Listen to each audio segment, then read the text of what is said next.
नमस्कार, मैं हूं धर्मेंद्र। आप देख रहे हैं ऑनलाइन न्यूज इंडिया। आरएसएस प्रमुख मोहन भागवत का एक बयान अभी चंद रोज पहले आया था। उन्होंने कहा था कि अगर हिंदू है तो मतलब देशभक्त है। हिंदू होना उसकी प्रकृति में ही देशभक्ति है। हिंदू कभी देशद्रोही हो ही नहीं सकता। यह आरएसएस प्रमुख मोहन भागवत की तरफ से कहा गया था। लेकिन एक खबर सामने आई है और यह खबर आरएसएस प्रमुख मोहन भागवत के मुंह पर एक करारा तमाचा है। दरअसल एक खबर सामने आई है उत्तर प्रदेश से खबर सामने आई है और यहां पर एक पूर्व फौजी सौरभ शर्मा को एटीएस ने गिरफ्तार किया है। और आरोप क्या है मालूम है? आरोप यह है कि सौरभ शर्मा पाकिस्तान के लिए जासूसी करता था। पूर्व फौजी रहा है। फौज की जो खुफिया जानकारी होती है वो खुफिया जानकारी चंद पैसों के लिए इस सौरभ शर्मा ने पाकिस्तान को बेच दी। अब मोहन भागवत क्या कहेंगे? क्या सौरभ शर्मा क्या वो हिंदू नहीं है?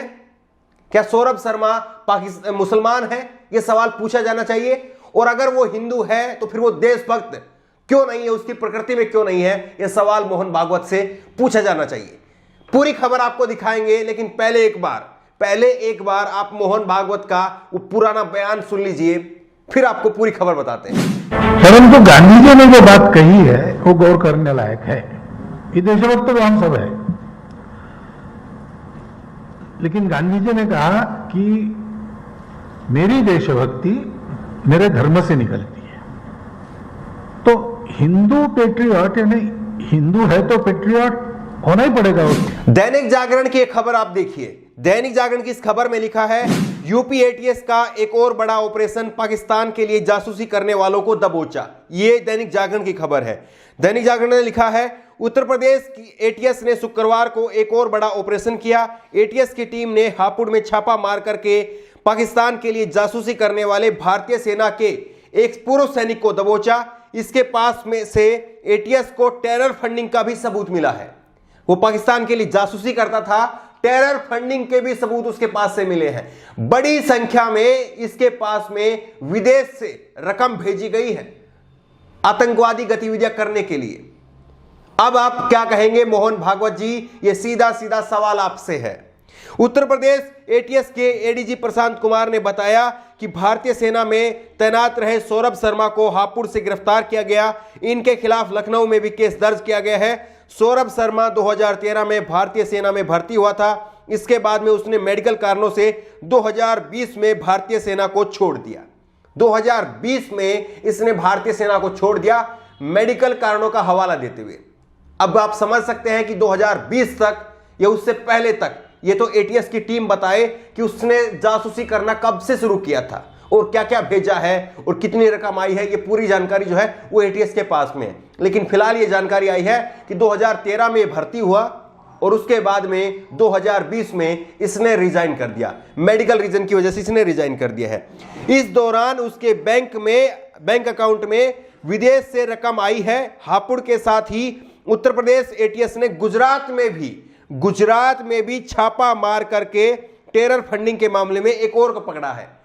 मोदी जी के गृह राज्य गुजरात से भी एक और पूर्व फौजी को पकड़ा है इन्होंने, एटीएस की टीम ने। प्रशांत कुमार ने बताया कि अभी एटीएस की टीमें कई राज्यों में कार्रवाई कर रही हैं। हमारी हर संदिग्ध से पूछताछ के साथ ही हर जगह छापेमारी जारी रहेगी।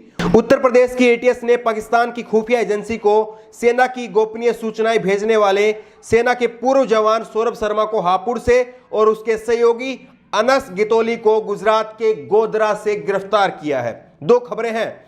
सौरभ हापुड़ के बहादुरगढ़ थाना क्षेत्र के बिहनी गांव का रहने वाला है। उसने पैसों के लिए सेना से जुड़ी गोपनीय जानकारी पाकिस्तानी खुफिया एजेंसी को भेजी थी। लखनऊ के एटीएस थाने से सौरभ शर्मा तथा अनस गितोली के खिलाफ ऑफिशियली सीक्रेट एक्ट के तहत रिपोर्ट दर्ज कर इनको गिरफ्तार कर लिया गया है। सौरभ शर्मा की पत्नी पूजा सिंह के अकाउंट में आईएसआई ने रकम भेजी थी। एटीएस ने इस संबंध में तमाम साक्ष्य जुटाए हैं। एटीएस ने इससे पहले एक पूर्व फौजी को हिरासत में लिया था। उस समय पूछताछ के बाद में उसे छोड़ दिया था। सौरभ शर्मा से पूछताछ के बाद कई अहम सबूत हाथ लगे हैं।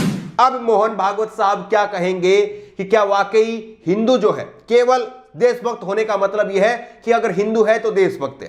क्या अब भी वो ये कहेंगे? गुजरात के गोधरा से और उत्तर प्रदेश के हापुड़ से सौरभ शर्मा और अनस गितोली को, दोनों को एटीएस ने गिरफ्तार किया है।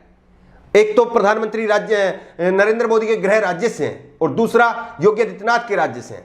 दोनों फायर ब्रांड जो है वो अपने आप में हिंदुत्व के चेहरे माने जाते हैं, लेकिन उन्हीं के राज्यों से इस तरह से हिंदू ही पकड़े गए हैं। अब कोई सर्टिफिकेट इनसे मांगेगा कि आप हिंदू हैं, उसके बाद में भी आप देश विरोधी गतिविधियों में शामिल हैं, लेकिन केवल सर्टिफिकेट मांगा जाएगा तो मुसलमानों से मांगा जाएगा।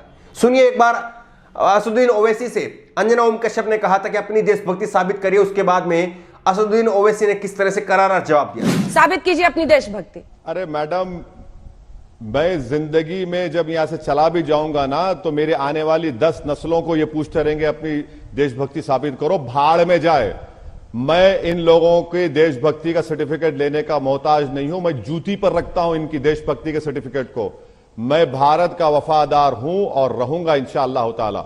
मुझे आपसे सिर्फ इतना ही कहना है कि जब आप किसी मुसलमान को देखते हैं तो आप अपनी सोच को बदलिए। और भारत के संविधान में फ्रीडम ऑफ एक्सप्रेशन है मेरे पास, और आप यकीनन अपने मजहब पर चलिए, सरस्वती वंदना पढ़िए, वंदे मातरम पढ़िए, मगर आप इस बात को समझिए कि किसी को आप फोर्स नहीं कर सकते। जहां पर नेशनल एंथम का मामला आएगा हम खड़े रहेंगे। जहां पर मेरे बाजू अगर कोई खड़े होकर बोलेगा भारत माता, मैं उसकी इज्जत करूंगा। जहां पर मेरे साथ कोई खड़े होकर बोलेगा वंदे मातरम पढ़ूंगा, मैं बराबर खड़े रहूंगा।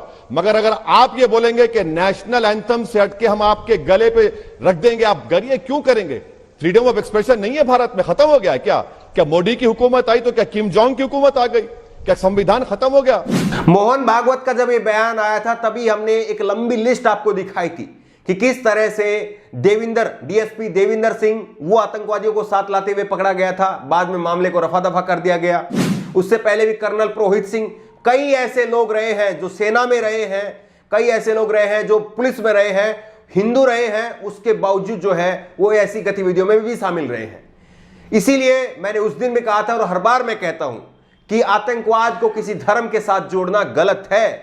हर जाति, धर्म, मजहब में गलत लोग हो सकते हैं, इसीलिए किसी को भी गलत लोगों को डिफेंड नहीं करना चाहिए। जो भी गलत है उससे किनारा करिए, उससे पीछे हटिए और कहिए गलत है और आपको सजा मिलनी चाहिए। इसमें धर्म कहीं से आगे नहीं आता है, धर्म को इसमें कहीं से भी आगे नहीं लाना चाहिए।